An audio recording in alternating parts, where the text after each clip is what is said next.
dejó las cosas claras. La oposición está apostando a que las elecciones de mayo no se lleven a cabo.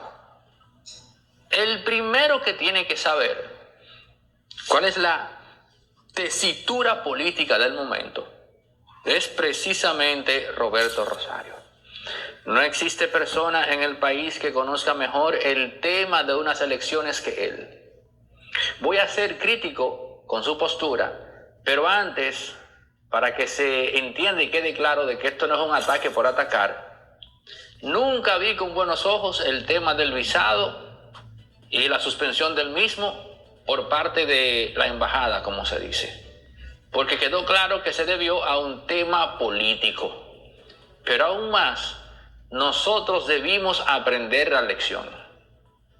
Como no se trató de un tema punitivo en base a que el personaje en cuestión haya quebrantado la ley o haya operado en contra de las mismas en el suelo norteamericano, el mensaje que debió quedar es que la embajada no tenía problemas con darle un uso estrictamente político al tema de la suspensión del visado. Teníamos que aprender eso, pero no fue así. Ahora bien, ¿qué es lo que tengo que criticarle a Roberto Rosario? En buenos términos, no es ni siquiera la pretensión de elaborar una narrativa que descalifique las elecciones.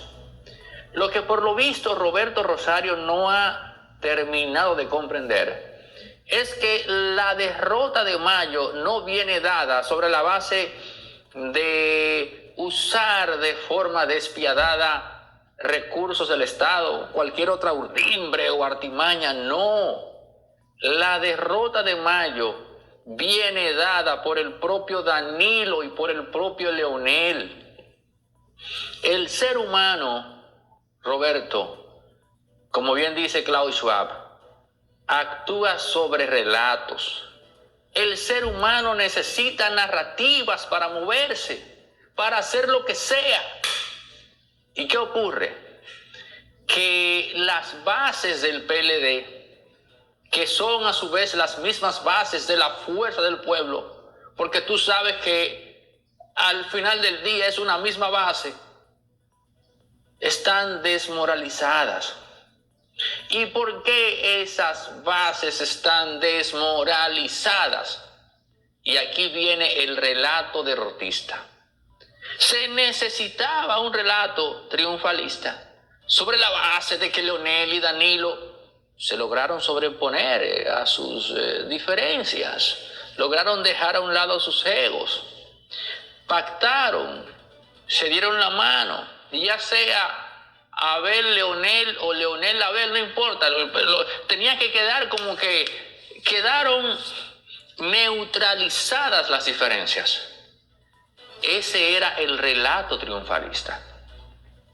Pero al no darse eso, Roberto, se da entonces lo opuesto.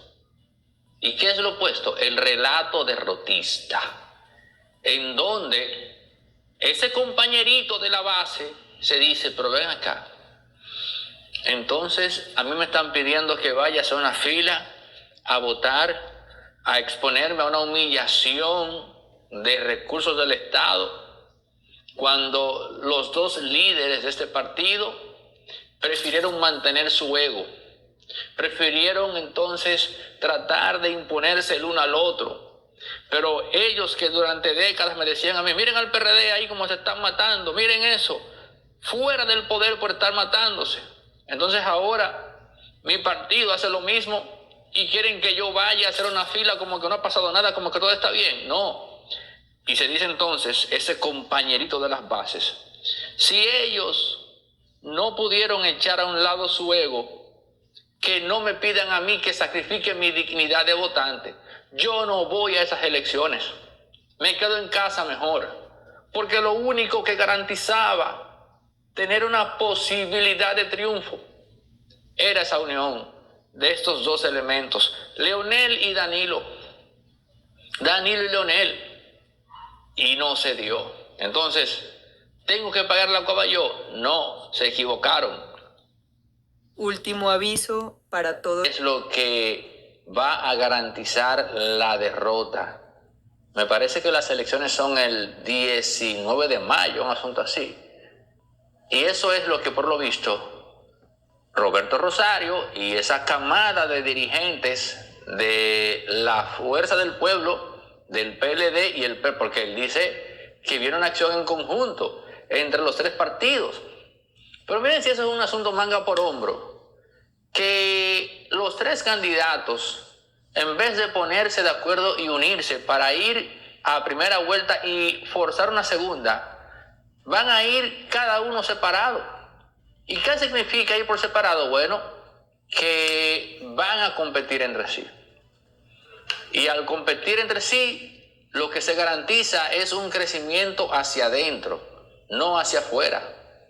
Porque al menos entre el PLD y el partido de Leonel lo que existe es una competencia.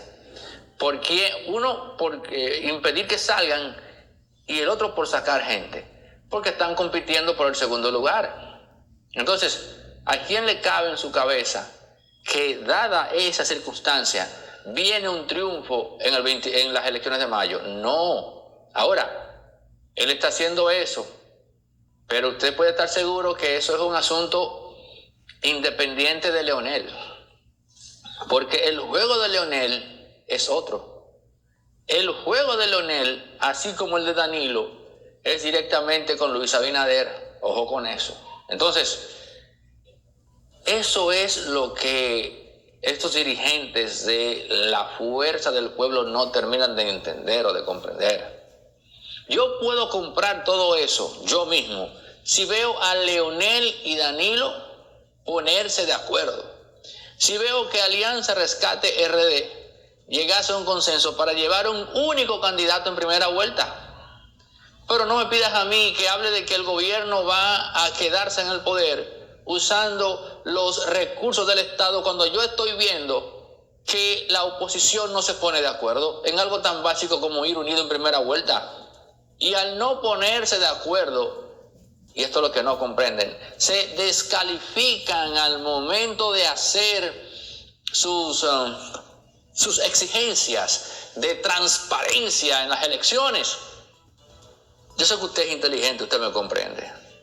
Usted no puede pedirle a las bases del PLD o a las bases de la Fuerza del Pueblo, que al final son las mismas, una sola base, que vayan a votar cuando esas bases, viendo hacia arriba, se dan cuenta que los que cortan el bacalao, que son Leonel y Danilo, no han hecho lo que tienen que hacer para garantizar volver al poder. Pero me voy más allá todavía. ¿Usted sabe qué dice el dirigente medio? Yo me voy a arriesgar. Leonel y Danilo ya tienen lo suyo. Oigan lo que dicen. Y como Leonel y Danilo ya tienen lo suyo, el que queda abajo sacrificado soy yo. Entonces, me van a pedir a mí que me sacrifique a salir a buscar gente para votar, a coger ese trajín el día D, sabiendo que es una cosa perdida. No. Al dominicano no le gusta sentir que está votando para perder. Suena contraproducente, pero es así, esa es la psicología del dominicano. Entonces, cuando usted ve esa división, el mensaje que usted le está mandando a ese electorado de la oposición es precisamente ese. Vas a votar para perder. Vas a salir de tu casa a dedicar tu tiempo, a coger sol. Te expones a que te pase algo. Te expones a que el PRMista te humille. Porque todavía no han caído en cuenta a estas alturas que ese expendio de recursos del Estado, señores, lo que buscaba era precisamente humillar al opositor para desmoralizarlo. Se dieron un caso de gente que cuando vio ese despliegue se devolvió de la vergüenza. No se atrevió a entrar al recinto electoral porque no quería sentirse ninguneado. No quería sentirse que le estaban enrostrando al cubo lo que en su momento hicieron Danilo y Leonel. ¿Qué fue? Bueno, pues también utilizar los recursos del Estado para agenciarse y quedarse en el poder. El detalle es que en el caso de Danilo y Leonel fue un poco más discreto. En este caso, la intención era precisamente que no fuese discreto, porque el mensaje que tenía que quedar era: estamos dispuestos a lo que sea. Vamos a hacer lo que haya que hacer para preservar el poder. ¿Y saben qué? Que ese mensaje quedó en las bases del PLD y la Fuerza del Pueblo. Si ustedes ven a Danilo hablando de forma tan exigente, hablando de forma tan contundente, es porque precisamente Danilo se hizo consciente de que las bases de su partido aún no han superado la humillación de febrero.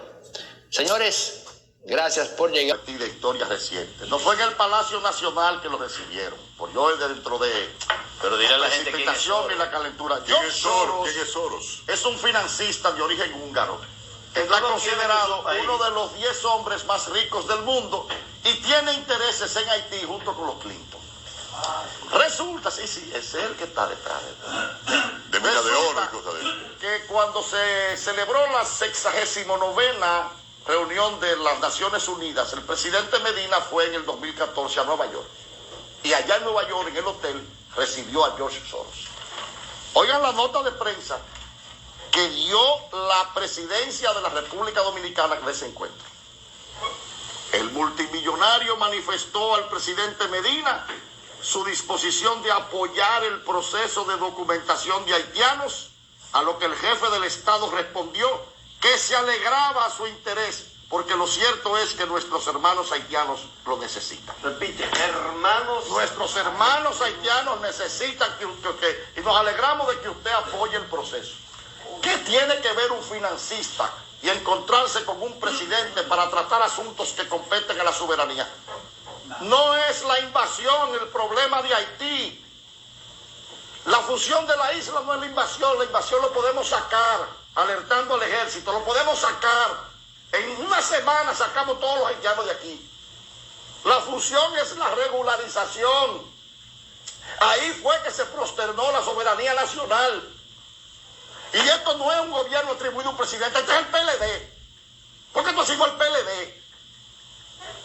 No es la deuda social que tiene el Estado con 23.000 haitianos que nacieron aquí, que de todas maneras son irregulares, porque aún traídos esos haitianos a los cañaverales, estaban de paso en el país. Por la Constitución. Por la Constitución. O sea, pero que hay una deuda moral del Estado que nacieron aquí, que son 23.000. Muy bien. Una cosa es eso y otra cosa es el plan de regularización. Y el que vamos a meter de golpe y porrazo 288.000 haitianos en calidad de residentes. Ahí es que está la fusión. Porque ya residentes, todos esos vientres que tienen una tabla de multiplicar adentro, van a parir como conejos. Y todos esos hijos por el jus solis van a ser dominicanos. Y agrega. Y para el 2024... 250.000 haitianos estarán votando en el país.